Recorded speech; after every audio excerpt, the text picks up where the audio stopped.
10 सालों के बाद भाई पहली बार देश के अंदर चीनी की कमी पड़ गई।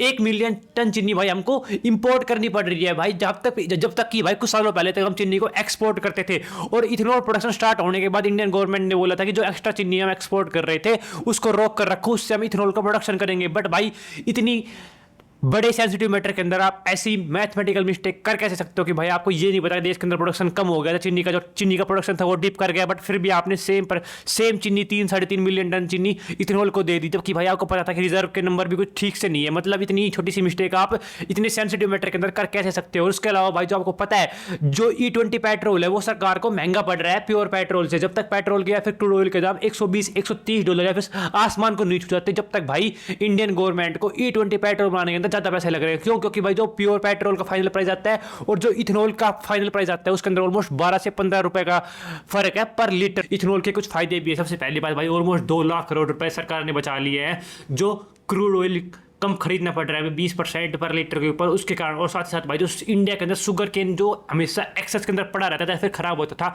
सरकार ने उससे इथेनॉल बनाने का प्रयास किया, जिससे भाई ऑलमोस्ट 1 से 1.25 लाख करोड़ रुपए फार्मर्स के पास सीधे पहुंच गए। और जो सरकार जो फार्मर्स शुगर केन बो रहे थे उनको अच्छा पैसा मिल रहा है। इथेनॉल भाई रिलेटिवली एक क्लीनर फ्यूल है। इसका मतलब ये है कि भाई इथेनॉल आसानी से जल जाता है, और भाई जब जो एनर्जी निकलती है फिर जो गैसेज निकलती है जलने के बाद पेट्रोल के अंदर इथेनॉल के अंदर उनके अंदर काफी बड़ा फर्क है। एनवायरमेंट के लिए दोनों के बीच में इथेनॉल एक काफ़ी सही चॉइस बनती है। और साथ ही साथ भाई इथेनॉल से जो शुगर केन का एक्सेस प्रोडक्शन था वो भी कंट्रोल में आ रहा है और किसानों को पैसे भी मिल रहे हैं।